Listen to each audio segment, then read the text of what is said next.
تعالیٰ فرمانے لگے، ایک دن اللہ کے نبی فرمانے لگے راغم انفو راغم انفو راغم انفو، وہ شخص ذلیل ہو جائے، وہ شخص ذلیل ہو جائے۔ پھر فرمایا وہ شخص ذلیل ہو جائے کہ یا رسول اللہ کون؟ فرمایا وہ شخص جو اپنے والدین کو بڑھاپے میں پائے، دونوں کو یا دونوں میں سے کسی ایک کو، اور پھر بھی جنت میں نہ جا سکے، یہ شخص ذلیل ہو جائے۔ بڑا بد نصیب آدمی ہے، والدین کی بڑھاپے میں خدمت جنت کا بہت آسان راستہ ہے، اور پھر بھی یہ بد نصیب خدمت کر کے جنت میں نہ جا سکا۔ تو بڑھاپا اور پھر والدین نصیب ہو جائیں، ایسے اولاد کے تو نصیب جاگ گئے، خدمت کا موقع ملا، جنت کمانے کی گھڑیاں ملی، ترقی ملی۔ لیکن میرے عزیزو، بدقسمتی ہے جب اولاد اللہ کی نہیں بنتی تو وہ والدین کی کہاں رہتی ہے؟ جب اولاد اللہ کی نہیں رہتی تو والدین کی کہاں رہتی ہے؟ نفسا نفسی ہے، کون باپ کون ماں۔ بلکہ بدقسمتی ہے جیب خالی ہونے کی دیر ہے، اب تو پھر نظر ہی نہیں پڑتی ماں باپ کی طرف، یہ بھی کوئی میرے تھے۔ اور ایسے ایسے نقشے اور ایسی کہانیاں کانوں میں پڑتی ہیں، اور کہتی ہیں مجھے تو پیسہ چاہیے، مجھے تو فیکٹری چاہیے، مجھے تو گھر چاہیے، آپ ہوں یا نہ مجھے اس کی پرواہ نہیں، میرے چیز دے دو، میرا حصہ ہے نا گھر میں مجھے دے دو، بس میرے فیکٹری کا حصہ ہے، مجھے اپنی زندگی میں دے دو، آپ میرے ہوں نہ ہوں مجھے اس کی پرواہ نہیں۔ تو جو اولاد اللہ کی نہیں رہتی وہ ماں باپ کی کہاں رہا کرتی ہے، وہ ماں باپ کی کہاں رہا کرتی ہے۔ اس لیے رسول اللہ صلی اللہ علیہ وسلم فرمایا کرتے تھے، اللہ کی ناراضگی کی ایک شکل یہ بھی ہوتی ہے کہ اللہ کی جس نعمت میں اللہ کو ناراض کیا جائے، مرنے سے پہلے اللہ وہی نعمت کو زحمت میں بدل دیتے۔ جب اس کی تعلیم میں، تربیت میں اللہ کو ناراض کیا تو یہی نعمت مرنے سے پہلے میرے زحمت بن جاتی ہے۔ وہی مال و دولت، وہی زمینیں جاگیریں جس میں اللہ کو ناراض کیا ہے، مرنے سے پہلے یہی مصیبت اور زحمت بن جاتی ہے۔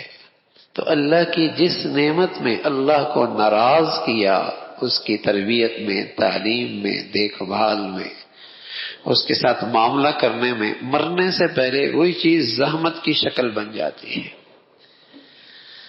تو اولاد کے لیے بڑی سعادت کی بات ہے ماں باپ کے ساتھ حسن سلوک کرنا، ان کی خدمت کرنا ہمیشہ، خصوصاً جب بڑھاپے میں ماں باپ جاتے ہیں۔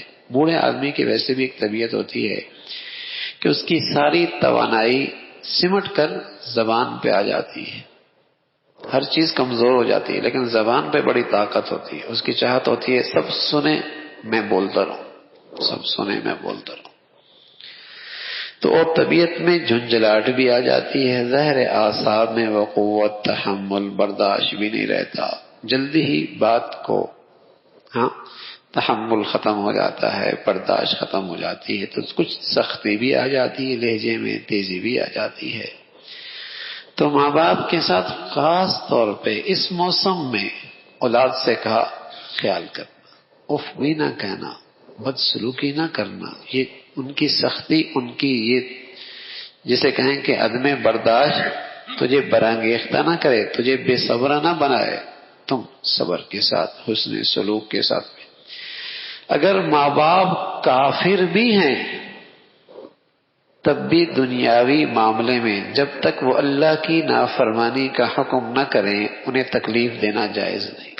کافر بھی ہیں، ہاں، وَإِن جَاهَدَاكَ عَلَىٰ أَن تُشْرِكَ بِي مَا لَيْسَ لَكَ بِهِ عِلْمٌ فَلَا تُطِعْهُمَا، وہ تجھے شرک پہ آمادہ کریں، اللہ کی نافرمانی پہ آمادہ کریں تو پھر تو ان کی اطاعت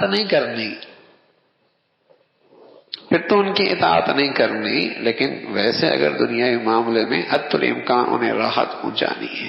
کافر بھی ہیں والدین۔ لا طاعت مخلوق فی معصیت الخالق، اس لیے کہ مخلوق کی فرما برداری نہیں ہو جس میں خالق ناراض ہوتا ہو۔ تو گناہ کی طرف بلائیں پھر تو اطاعت نہیں کرنی، پھر تو نہیں ماننا۔ عام طور پہ لوگ کہتے ہیں اس کا دل دکھ ہو جائے گا، اس لیے نافرمانی کر لیتا ہے، اس لیے نا اس کا دل دکھ جائے گا۔ تو اس میں یہ دیکھو کہ جس محسن نے تجھ پر احسانات اتنے کیے تو اس کی بھی تو یہ احسان فراموشی ہے، اس کی بھی تو یہ احسان فراموشی ہے، پھر محمد رسول اللہ کا دل کا خیال نہیں رکھتے، وہ کتنے دکھی ہوں گے۔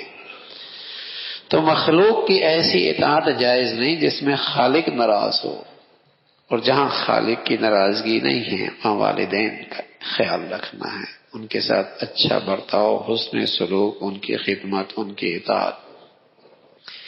تو شرک کے بعد